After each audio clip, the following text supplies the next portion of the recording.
Chà,សូមជម្រាបសួរទៅកាន់លោកគ្រូអ្នកគ្រូក៏ដូចជាសួស្តីអ្នកទាំងអស់គ្នាថ្ងៃនេះខ្ញុំ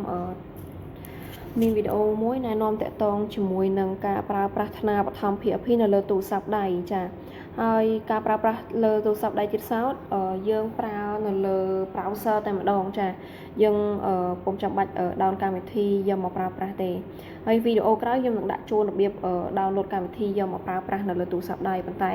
វីដេអូនេះខ្ញុំសូមជូនតាក់ទងជាមួយនឹងការប្រើប្រាស់លើ browser តែម្ដងចាអញ្ចឹងជាដំបូងលោកគ្រូអ្នកគ្រូចូលទៅកាន់ Google Search ចាហើយវាយពាក្យថា PLP ចាបន្តមកទៀតលោកគ្រូអ្នកគ្រូឃើញផ្ទាំងមួយនេះលោកគ្រូអ្នកគ្រូចុចទៅលើផ្ទាំងនេះទៅចាហើយលោកគ្រូអ្នកគ្រូនឹងឃើញពាក្យថាចូលគណនីចាអញ្ចឹងលោកគ្រូអ្នកគ្រូចុចលើពាក្យចូលគណនីនេះទៅចានៅត្រង់កន្លែងនេះខ្ញុំសូមបញ្ជាក់ជូនលោកគ្រូអ្នកគ្រូផងដែរថាឈ្មោះអ្នកប្រើប្រាស់ក៏ដូចជាលេខកូដសម្ងាត់នេះបើសិនជាលោកគ្រូអ្នកគ្រូជាគ្រូបរិញ្ញាបត្រហើយគឺយើងនឹងទទួលបានឈ្មោះក៏ដូចជាពាក្យសម្ងាត់នេះពីខាងយុវដ្ឋានដែលគាត់ពាក់ព័ន្ធឬមួយចេញពី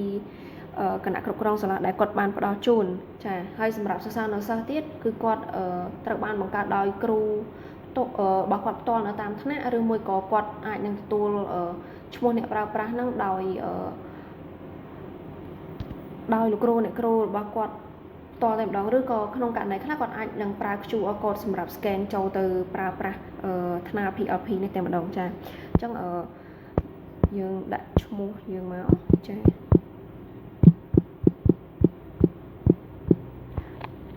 ចាបន្ទាប់មកលេខកូដសម្ងាត់របស់យើងចា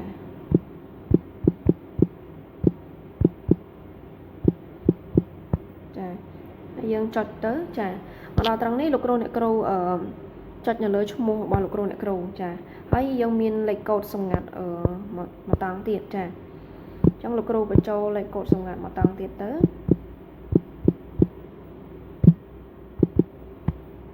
ចា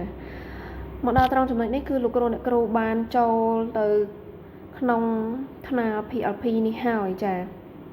គឺលោកគ្រូអ្នកគ្រូចូលបានដោយជោគជ័យហើយចាសូមអរគុណហើយវីដេអូយើងមានតែប៉ុណ្្នឹងយើងនឹងជួបគ្នានៅវីដេអូក្រោយបន្តទៀតបាយបាយ